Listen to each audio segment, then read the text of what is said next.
Welcome back to the Go Have Good Sex featuring the Christian Sexpert podcast. I am the Christian Sexpert, your host, Angela Griffith, and y'all have been asking and asking for this episode, and I am so excited to bring this one to you because today we are talking about raising sexually healthy kids. I get this question a lot in my work, and I have to admit, I don't feel personally confident in talking to you guys about this one because, like, my specialty is marriage and good sex in marriage. I can tell you guys about the right vibrators for your marriage all day long. Like, I have three questions, I'm going to give you a recommendation. But when it comes to like talking to other people's kids about healthy sex without the damage of purity culture, I like internally freeze and get this sort of like deer in the headlights. And I'm like, I know some books, guys. Here's some books. I don't know. Just don't screw them up. Don't make me have to undo the damage.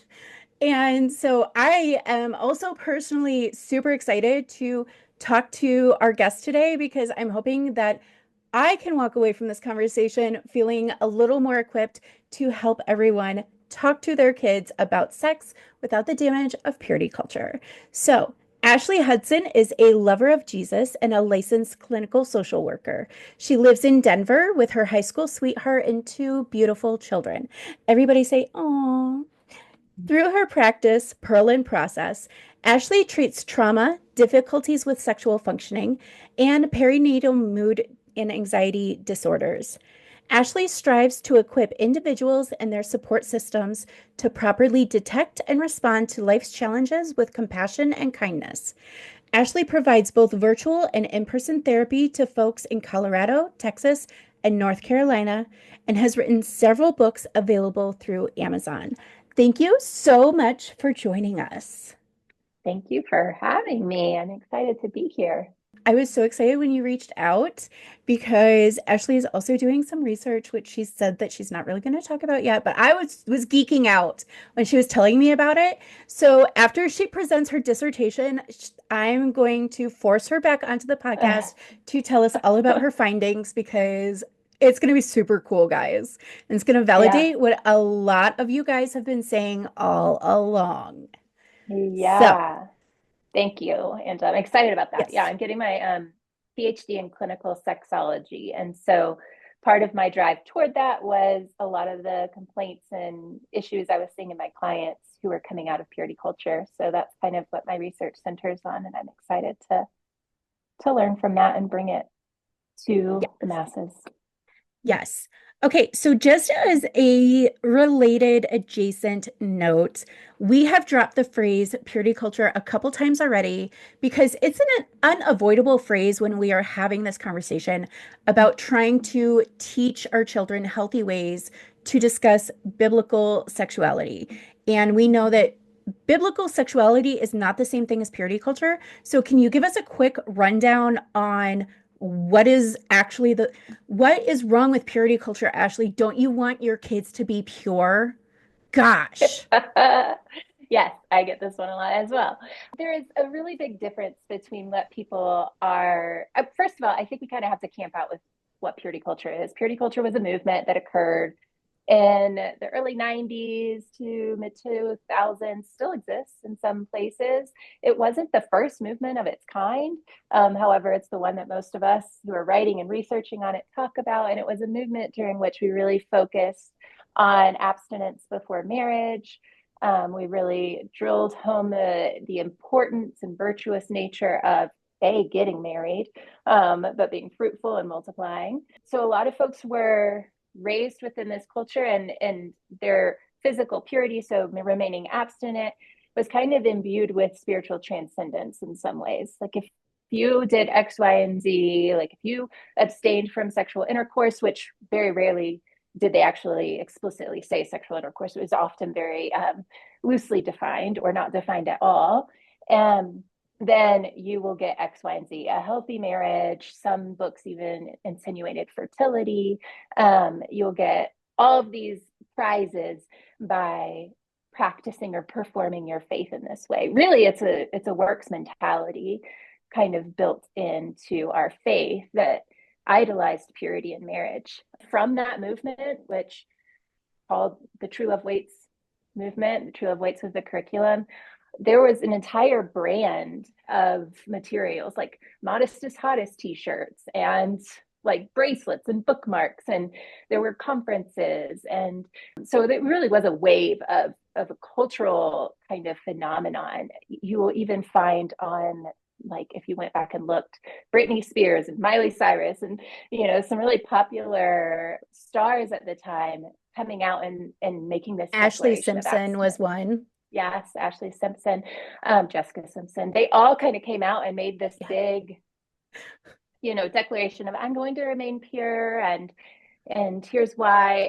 And so that just kind of goes to show it was really, yes, it started within the church, but it actually got traction outside of the church in many public school systems through public funding. But here's the thing, like, the intention wasn't necessarily bad. I don't think there was a room full of people that were thinking, oh, let's destroy, the self esteem of an entire generation and make sure they never have fun sex. I don't think that was the actual goal of the movement.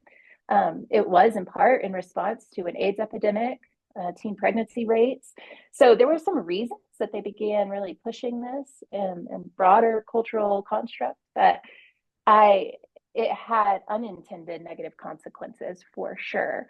And so the pieces of this that I think people hear when we say, like, let's throw out purity culture, they think you're saying let's throw out like morals and standards and ethical frameworks for sex. And Gosh, that is Ashley, not what is being said. you mean you don't want to put out a bowl of condoms at a teenage party and tell them to have at it? What? Yeah. So, and I'm a social worker by trade. So I very much approach life from a harm reduction standpoint. And I'm like one of those people that's not going to say, yeah, go do drugs. But I am one of those people that's going to hand out clean needles to folks who are going to maybe get sick because they don't understand how to get free from that. So I share that to say, yeah, So, I might have a bowl of condoms in my office at a church. okay, Not so to I test just have out. to interject here. When I spoke at Women Evolve this past fall, I got to be on stage with Dr. Anita Phillips, and she ended our panel with the most profound statement. And to hear a Black woman pastor say this in front of 40,000 women, I like cried for days because it was just so beautiful. But what she said, but what she said was, if you're going to sin, don't sin, stupid. I Yeah, can't I can't keep you from sinning. I can give you every reason in the book about why God's plan is the best plan, but if you're gonna sin, don't sin, stupid. Put a condom on, right, right? Protect your right. body. And I was like, Ejaculate responsibly. Yes. that was so beautiful. So we're getting a Yeah, little off track, I but I know. do It's want to happening. interject two things about when we are defining purity culture. One of the things that I say is purity culture is the flip side of the coin to pornography culture. Both of them are fetishizing, idolizing, and commodifying female sexuality for male consumption. Mhm. Girls who are raised in purity culture are twice as likely to experience female sexual dysfunction as their non-purity culture counterparts. Girls who are raised in purity culture have less of a vocabulary for sex-related terms as their non-purity culture counterparts. If you want the exact statistics on that last one, get the book She Deserves Better by Sheila Ray Gregor, who did a study on this topic on how purity culture messaging affects girls. And the messaging was the best gift that you can give to your spouse is your virginity on your wedding night, which is nonsense because if I am an abusive narcissist, does Mhm. it matter as long as I'm a virgin? Right? Mhm. Like I can Mhm. go into my marriage with every intention to make him my minion and abuse him every day, but as long as I'm a virgin, the power of my magic vulva will compel him. Right, right. Right? My virginal untainted vulva will make him Mhm. my minion. Right? So And you're right. The parents who taught these things had good intentions. They wanted to protect their children. But now that we know better, we have an opportunity to do better. So, when we are talking about raising sexually healthy kids without the toxic influence of purity culture, right? We don't want our daughters to grow up and be more likely to have female sexual dysfunction, right? Well, nobody wants that. And so now that we know that's a potential consequence of the shame and fear and control that purity culture methods espouse, how do we start, having these conversations with our kids in healthy ways? I get a lot of pushback when I say that proper sex education begins at birth. I've been called a pedophile who's sexualizing 3-year-olds because I said that healthy sex education starts at birth. So, Mhm. can you give us some examples of how we start from a young age having healthy conversations with our kids? Yeah, I mean, I think I don't remember who it was, but our the talk whole concept didn't really work. It can't be one 60-minute talk. It needs Yes. to be like 60 or really 6 billion 1 minute talks. We grow over time. Something I've noticed is that Christians in particular really enjoy all or nothing thinking. They really like the binary. It helps them to feel very safe. And so I think the way that plays out in this particular realm is viewing children as children and then all of a sudden sexual beings or adults, right? And I think people are misinterpreting like raising sexually healthy kids. We're not talking about sexual activity. We're not trying to nurture sexual activity and teach them how to have sex. We're talking about sexual development, teaching them how to be in a body. Like my mission as a parent to my children is to teach them to live joyfully, honorably, and on mission in their body. God gave them a body.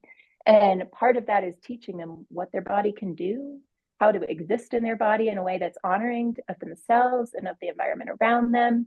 And so we just like teaching a foreign language, you don't start teaching kids English when they go off to school when they're turned 5 or when they go off to college because they're adults and suddenly can use English. Like that's a process. And I think that because of this all or nothing or binary way of thinking that the model of thinking we've been indoctrinated into, it becomes really scary to actually accept the reality that this little person blooms over time. It's like a dimmer switch that turns on. It's not a light switch.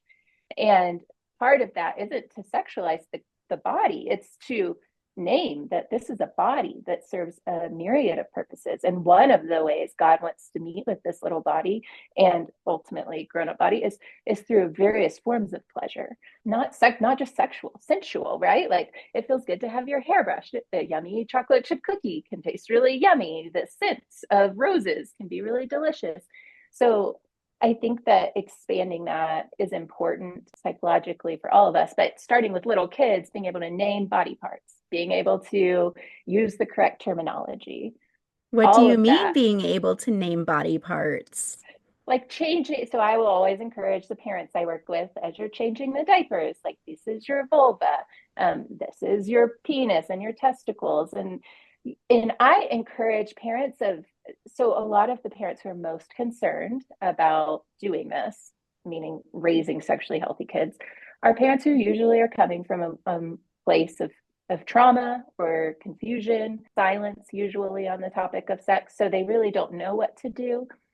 The good news about a newborn is they don't understand. So you actually get to practice a lot, and they're not going to remember what you said wrong. They're not going to remember, unless now there is like a whole, there's a whole framework for infant mental health now. So it does matter, but they're not going to be able to say, "Oh, mom, remember that once when you called it my doodad?"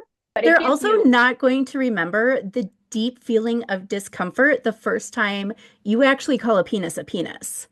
They're yeah, not going to remember the discomfort on your face when you're like, okay, Ashley said I need to call it a penis and not his wiener or weenie or whatever. And I have to use the word penis, but I have never actually said the word penis out loud in my entire life, but I'm going to try. And that like look of panic on your face, your newborn's not going to remember that. yeah. So you get to It's practice. It's a great time. It's a great time to try on these different ways of speaking and showing up. And so this framework for like allowing ourselves to bloom, like to educate them as they grow, that's important, and it's a grace to us that we can start this young. And if you don't, that's okay. We'll talk about what it means when you didn't, and then all of a sudden you find out you want to. That's possible. But definitely starting with the anatomy, being able to say what is what. Kids are going to ask. So practicing in advance, like that's such a good question. Practicing in the mirror, if you want, can be really helpful. And you always like there is always the freedom to say, gosh, that's such a good question. Mommy wasn't expecting that question. Give me a minute and I'm gonna circle back. And then circle back, right? Don't forget or don't like brush it under the rug, but demonstrate to them that you will come back and answer that question. And so much the problem with sexual shame, which is a huge topic and a huge bad fruit produced by this movement, is the result of silence. It's not necessarily the result of misinformation, though there was a lot of that. It's the result of silence, because the meaning we make when parents are silent on a topic is that there's something wrong with it or it's bad. And if that very topic is your body and your genitals, that's a problem. So, Yeah, when you saying that it reminds me of two things. One is like this topic, this concept of silence. One of the questions I was talking to someone today who was asking me about like, what do I tell single people is in my line of work? And it's like, well, my specialty is more the marriage side of things and not so much the singleness. That's not my expertise. But as far as that goes, one of the questions I get asked the most is how far can I go with my boyfriend before it becomes sin? And that, this we're all gonna jump on Angela's ADHD brain train and follow the connections down the line. And we're gonna wind up from, okay, this is the starting point, silence, and we're gonna wind up at anal sex. Okay. yeah, Join me for this journey can't wait. because Can't wait. Because what happens, there's an entire, I think it's Hall and Oates, I think is the duo that has a song about it's not really sex if it's in your bum. I if I can find this video on YouTube, I'm going to link it in the show notes. It's kind of terrible. I'm not gonna lie, like don't watch it around your kids, but it is literally mocking how there's so little actual factual sexual education in within the purity culture movement, that there was so much silence, there was no real education, that people dating couples in their teenage years thought, well, if he puts it in the back door, it's not really sex and I'm still a virgin. Oh, absolutely. Yeah, data is And showing that for sure. And so now we've got, kids not only having anal sex, but doing it wrong and hurting themselves because that is And not yeah, something to typically undertake. unprotected. Yeah. Yeah, Mm-hmm. unprotected. And if you don't know what you're doing, someone's going to get hurt. Like you can learn, this is another like mitigate risk sort of situation. And no 15-year-old knows how to mitigate the risk with that, right? And because their parents were so afraid to talk about this is a possibility that some people choose to do, and it needs, if you're going to make that choice, you need to do it say like here is safety measures, right? And Mm-hmm. not like I don't want to know if my son ever makes that choice. That's not information I Mm-hmm. need, but you know, I want him to know how to obtain information how to do it safely, right? So okay, Mm-hmm. so and that's what happens when you don't give kids information is they make up stuff in their brains, right? I have a perfect example of kids making stuff up in their brains. My kid had a cavity. He was like, I don't know, 5 or 6, 7. And the dentist used lasers to treat cavities. And they said, okay, well, mom, we're going to have you step out of the room because we don't have enough PPE for while the laser is in use. My kid loses his mind because he thought it was like Dr. Evil lasers. Like, Oh, baby. and he was just fully hysterical and could not Yeah. verbalize because nobody had thought to explain to him that it wasn't a cartoon laser. Yeah. Right. And Yeah. these are the sorts of leaps your kids are making when you refuse to talk about sex. Correct. Thank you for joining me on the ADHD Express. Okay. So I think a lot of parents, when it comes to the topic of sexuality, are parenting from a place of fear, right? They fear if I give them too much information, it's going to make them want to do it. Or Mhm. they are looking at normal childhood behaviors, and because they are afraid of their kid doing something or knowing something or whatever, they're actually sexualizing normal childhood things, right? Mhm. Because I cannot tell you in mommy groups how many times I have seen moms freaking out because they make this post. I'm changing my baby's diaper, and every time their diaper comes off, she's reaching for her vulva or he's yanking on his penis, and that's wrong and dirty. And how do I make them stop? And like if one of your body parts was locked away and you could not have access to it for 22 hours a day, and there was only 2 minute spans of time where you had access to that body part, yeah, you're gonna like wonder like what's going on behind that poofy wall of the Right. diaper, right? But they've Right. turned it into something like they've turned that curiosity about their own body into something sexual, and that's Yeah. coming from a place of fear. So how do parents move past that fear of either sexualizing normal childhood stuff or giving too much information is going to make them too curious Mhm. into confidently handling these sorts of situations? Yeah. That's a good question. I mean, I a lot of parents, it's interesting because people will follow my social media and or come listen to a talk I give at a church and they'll come up after like their question is how do I parent my kids through sexual development? And it's like, okay, well, we're completely skipping over you and your story. So there's a quote by Dan Siegel, who I love. He's a great thinker out there. And he says that the best gift you can give to yourself and your kids is to make sense of your own story. It's not about what happened to you, it's about how you make sense of what happened to you. And I think that that quote can be, it's so important to apply that to this world of sexual development and growth because until what the parent is showing a lot of times is their own insecurity, their own trauma, their own assumptions, and they're projecting them onto their child. And it's evidence of not having done your own work, actually. And so the best thing you can do is not spend hundreds of dollars on books on child development. It's actually to spend hundreds of dollars on therapy to make sense of your story and your own sexual story and reproductive, development and consider what parts of that were healthy, what parts of that weren't healthy, how is it serving you today? How is it not serving you?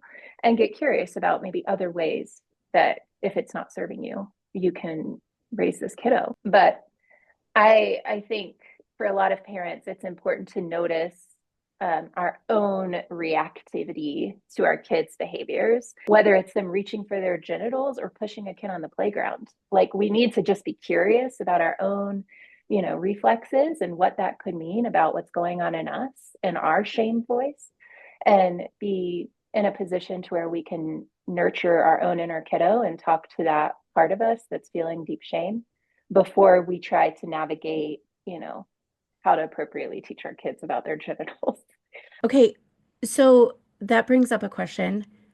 Mm-hmm. Are there any parenting emergencies when it comes to talking about sex with your kids?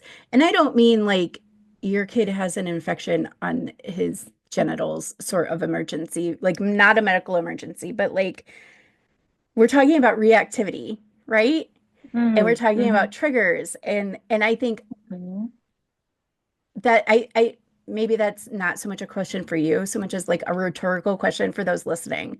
Like Yeah. really think about that question. Is there an actual emergency when it comes to educating your kids about sex? Is the panic and the big the big responses like is that in proportion to what's actually happening? Mm-hmm. Yeah. That's a good Um, point. Mm-hmm. yeah, because like Ashley said, your 4-year-old isn't going to remember you, flipping out because they asked Mama, why is my penis like what's wrong with my penis when he, becomes hard for the first time, right? Probably not going to remember that unless you have a really, really big reaction that's going to Hmm. stick with him because that's not actually emergency, right? That's just something that's going to keep happening. Hmm. So, Yeah, right. Yeah, absolutely. but that brings up, the toddler's first erection and babies reaching for their diapers during diaper changes brings up a really hot button topic, and that is kids and masturbation. How do we, and I want to acknowledge that a couple of things. So the Bible never specifically addresses self-touch. The Bible addresses lust. And so when I am asked about the topic of masturbation in the context of marriage and grown people, what I say is that I am not your Holy Spirit, that there are no scriptural prohibitions against self-touch. What is addressed is lust. And as far as that goes, I am not personally convinced that a 5-year-old discovering the fact that he has appendages is capable of lust. And I want to have this conversation in a way that acknowledges that there are individuals who believe that all self touch is sin at all times. And that's fine if that's your personal conviction. But you also need to be aware that because the Bible never specifically says that, we cannot say that all self touch is sin for all people at all times. I very firmly believe in the power of the personal conviction of the work of the Holy Spirit, which may also mean that your child may get to the age of 16, 17, 18, and 19 and hold different personal convictions than you because the Holy Spirit has them on a different path than you are on. And I think that's something that is going to be very uncomfortable for a lot of you listening.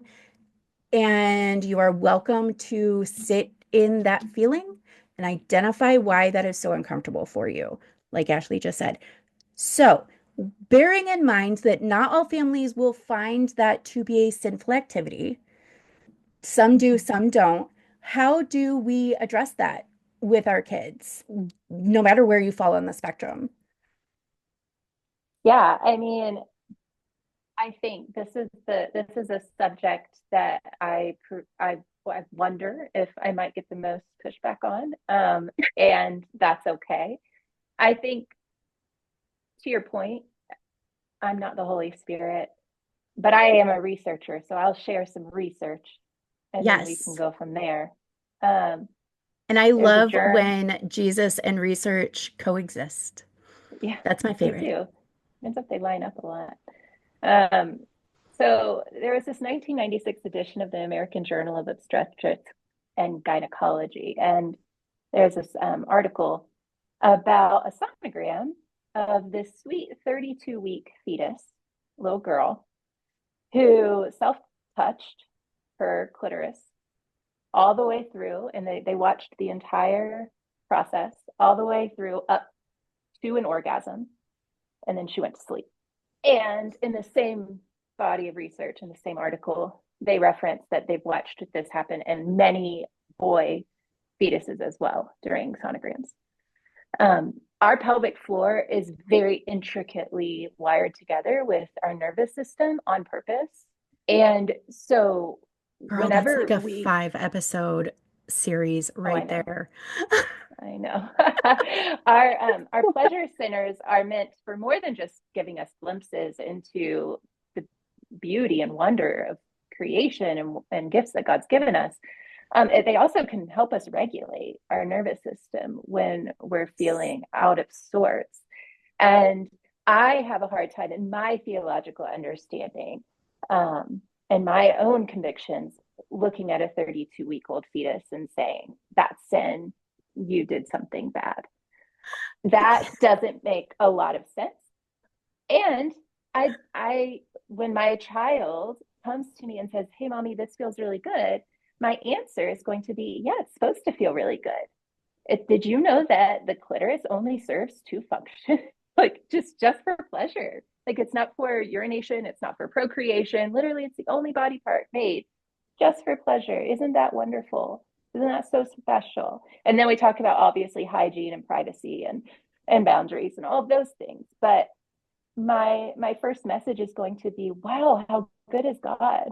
That's so neat that he gave us something so pleasurable that can calm our nervous system.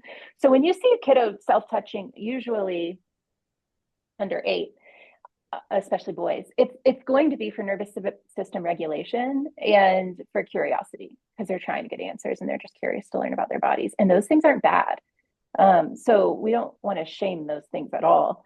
I think from there, being able to label what feels good as pleasure is important. Being able to label the body parts is important, especially, and I talk about this in one of my Instagram posts, like teaching the concept of privacy.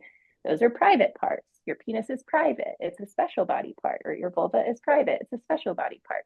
Make sure you wash your hands before and after you touch your genitals is important. I want But to interject. If your yeah. child is capable of understanding context in other areas, they're capable of understanding context in this area. If your kid knows that they're not going to wear a snowsuit to the beach, they understand context. Mm-hmm. Absolutely. Yeah. And being able to, that's one reason why we start having these conversations on the changing table when they're an infant, is so we can begin to say, like, this is private. Like, I started knocking on the door when I would go get my kiddos out of their cribs, not because I'm waiting for their consent to enter the room, because they're babies, but to acknowledge, like, hey, this is a boundary and I'm entering a space that I want you to know eventually will be your private space. And that's a nuanced, topic that, again, is probably billions of episodes in and of itself and will change over time based on behavior and responsibility. But yeah, so I don't hold conviction against masturbation. I believe we're all born into bodies that are innately sexual unless you identify as asexual. And that's a whole nother, thinking process. And I'm sure there's theology out there around that. But um, too much damage has been done through shaming of bodies and of pleasure attached to our bodies, that I'm not willing to say, like, this is bad. In fact, I think it's under celebrated in a way that the Lord could allow us to, like, enjoy pleasure in appropriate context. And there's another great research would be Carney's uh, sexual anorexia is what he writes on, but it's about, like, the bad fruit of sexual repression. And he's actually, I don't even know if he's a believer, but he references a lot of the church because obvious reasons. Um, Because the church has such far-reaching consequences. yeah. So, I think one of the most underrated tools for both parenting and marriage is the power of curiosity. yeah. Mm-hmm. And instead of immediately reacting to your kid, no matter what they're doing, I don't care if you have just discovered your 7-year-old pleasuring himself in his room for the first time, or if you have discovered your 10-year-old making potions with your very expensive bath products. So in any of those situations, like instead of, or, discovering that my husband put my grandmother's baking tools through the dishwasher and melted them, right? I don't know. Mm-hmm. I'm making stuff up. Instead of reacting with what I want to react with my own really big feelings, reacting with curiosity. Yeah. Oh, okay. Like, can you tell me, like, what's going on? Like, Mm-hmm. why is this your choice? Like, what are you getting out of this? Like, and Mm-hmm. phrase it in a way that your kid is going to be able to, hopefully you can get the information from your kid depending on their age, but the power of curiosity, because I think a lot of times this goes back to I see parents assigning motives to children that just aren't there. Mm-hmm. And I think in the kid's mind, there's a perfectly logical explanation for what they're doing and why they're doing it. And Yeah. if we as parents understood that motivation, we can better guide them to, to choices that we find more acceptable, Yeah, less correct, destructive to our houses, right? But correct. that's also another whole No, five that's episode. great. Yeah, the power of curiosity is something that as therapists we're always talking about, and is so important with our partners, with our kids, with ourselves, because what they're doing typically makes sense. Um, Yeah. and if we don't understand their motives, we can't properly disciple them toward healthy choices. And I think we don't always realize what information our kids do and don't have, Mm-hmm. especially when it's surrounding sex. You know, Mm-hmm. maybe you think that your kid just knows something, but you never expressly said it. And so they lack that sort of context and they Mm-hmm. don't know, you know. Yeah. Um, I've And had a that's lot of those moments a in good parenting. question for parents to ask their kids is, what do you know about that? Like if they say, Mom, what is 69? Like something like that comes up when they get a little older. You say like, oh, well, tell me what you think. What do you know about that? So you can kind of get a grid for where they're at, and you don't offer information that they're not looking for. And there's a big difference between where did you hear that and, oh, what do you think it is? Like, Exactly. Yeah. there's a big Mm-hmm. difference there. Okay, so we talked about sort of like exploring a child discovering their body parts in younger ages is normal. It doesn't matter if it's a knee or an elbow or a penis, it's all just body parts when they're younger. Mm-hmm. Once they get older, though, I think is where parents really start to struggle a little more with the self-pleasure topic, especially if they are concerned about pornography usage. So, Mm-hmm. how do we broach those conversations when kids, and correct me if I'm wrong, but I think the average age of first exposure to porn is now like 7. Am I wrong on that? 8 or so, yeah, around there. I wouldn't be surprised if it went down because of the tech availability. Yeah, I Yes. mean, I think it's on us to educate our kids early. My kids knew the word pornography at age 3. Like the Good Pictures, Bad Pictures is a great resource for helping Love that to book. I'm going to drop the link educate. for you guys in the comments. There's a Good Pictures, Bad Yeah, Pictures Junior, and there's junior. a Good Mhm. Pictures, Bad Pictures for, I think that one starts at like 10, maybe. I'll Mhm. drop the link in the comments for those, in the show notes for those books. Yeah, yeah. I think there's definitely a need for a nuanced conversation around art and expressions of appropriate expressions of art, and maybe more intimate and more explicit and inappropriate expressions of eros, and how we educate our kids on what's good for their brain and what's not good for their brain. And I think that that series does a good job of educating them when it comes to self pleasure. To your point earlier, like a 32-week-old fetus is not fantasizing about her future husband or her future partner. Like that's just not happening. However, you're right. Like as they get older, that might happen. I think something that we do, first of all, there's two things we're really bad at. First of all, we don't say to our kids, if you choose to have a partner one day. That's something we need to start doing, because as purity culture kiddos, we were primed to be in a marriage one day. And some kiddos, we need to reclaim the sanctity of those who choose to not be married and walk out a single life, because that's just as holy and beautiful. And then There was no other option in purity culture for there was anyone. It was no, you were going to be someone's wife one day. That correct, was you were the commodity.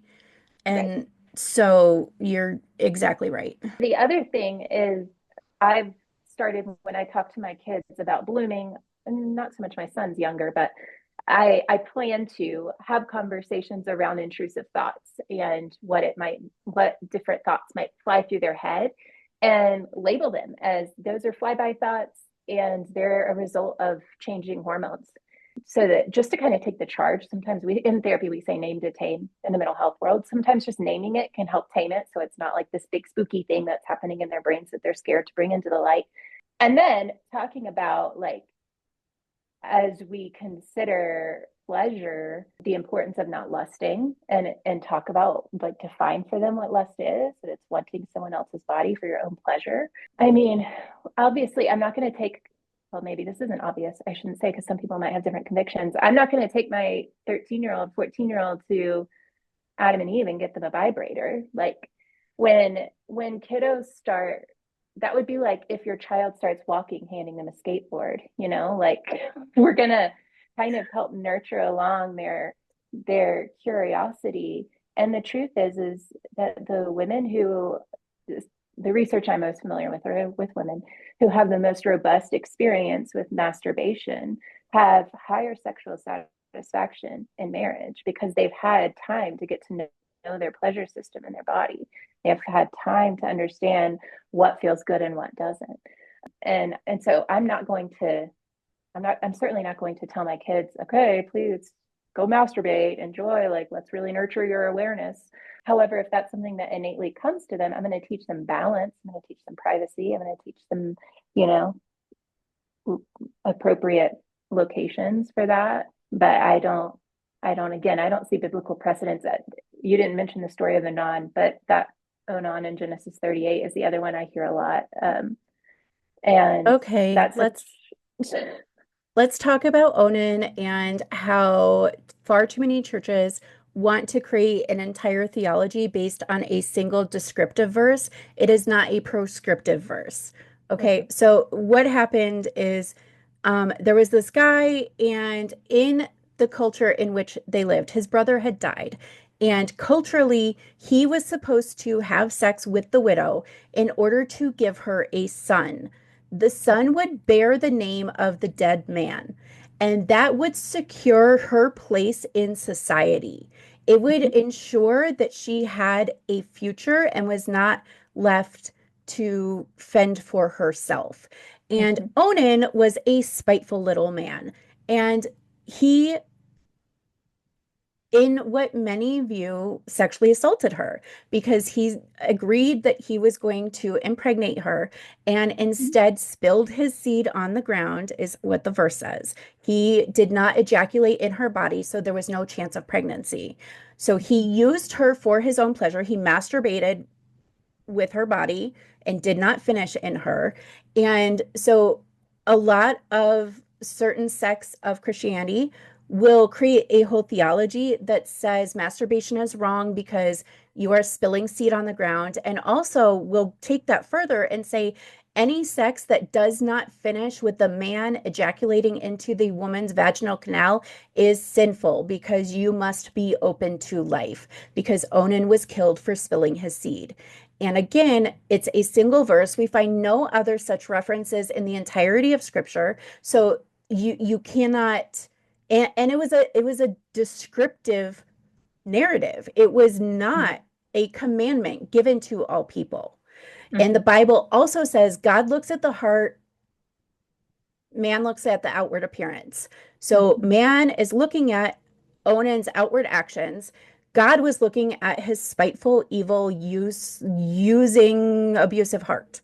Okay. Yep. So that's the whole thing there. Yeah, I get that in other, yeah, contexts. But I want to go back to when we're talking to older kids about masturbation and pornography and things like that.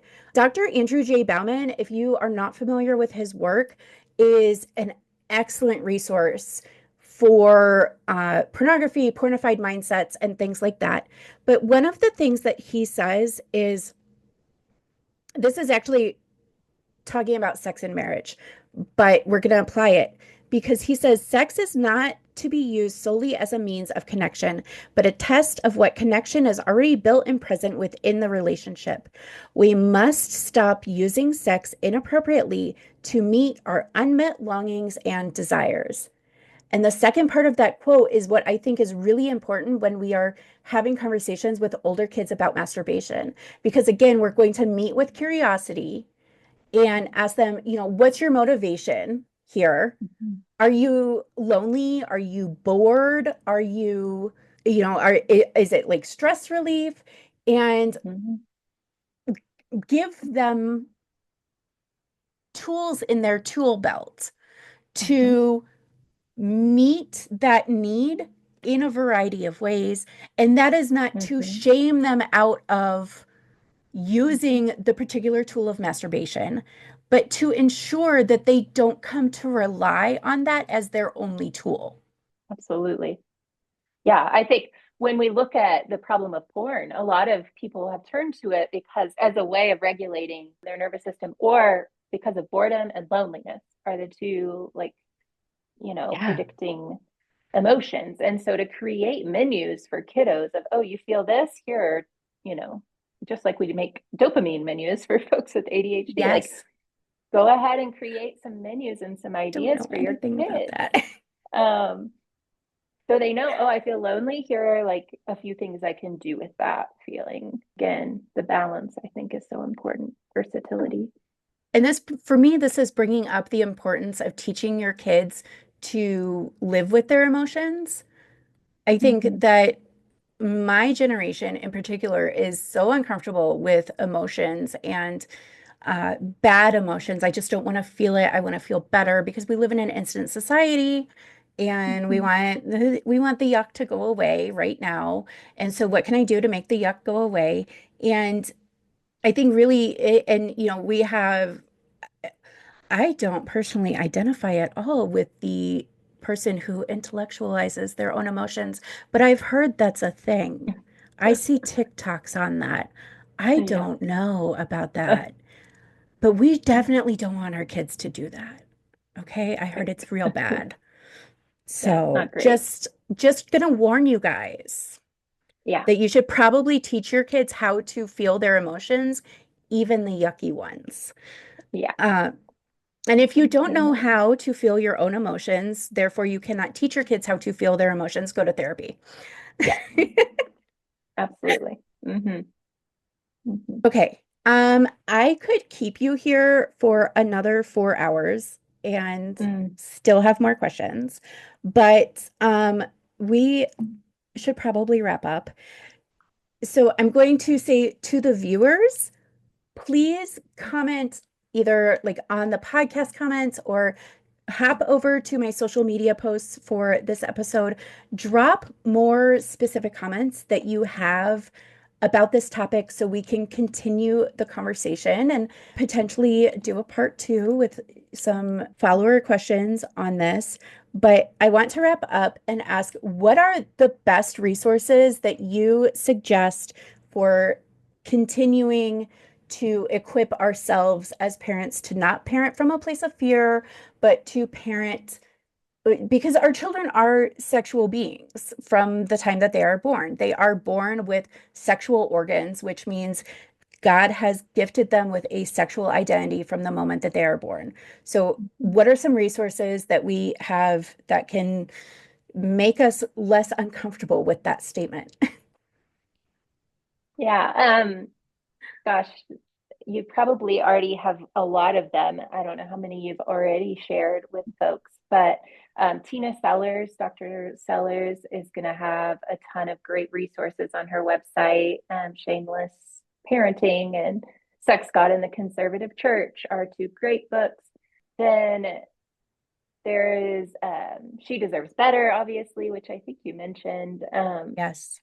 Just such an important resource for those of us out there who are in this phase of parenting. Recovering from Purity Culture by my friend Dr. Camden Morgante. She's amazing. I like her so much. And she just came out with this book Yes. last October, which is a great resource. There's a great book out there that many people don't talk about or know about, and they don't have an audiobook. I don't even think I don't, they might only have a paper copy now.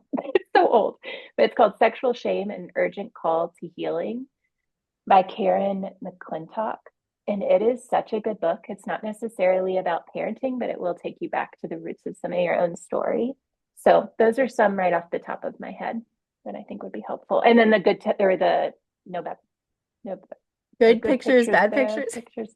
And then I do have the book, uh, good touch, bad touch, something about that, but you probably have a few of those that you'd recommend too. There's a billion out there.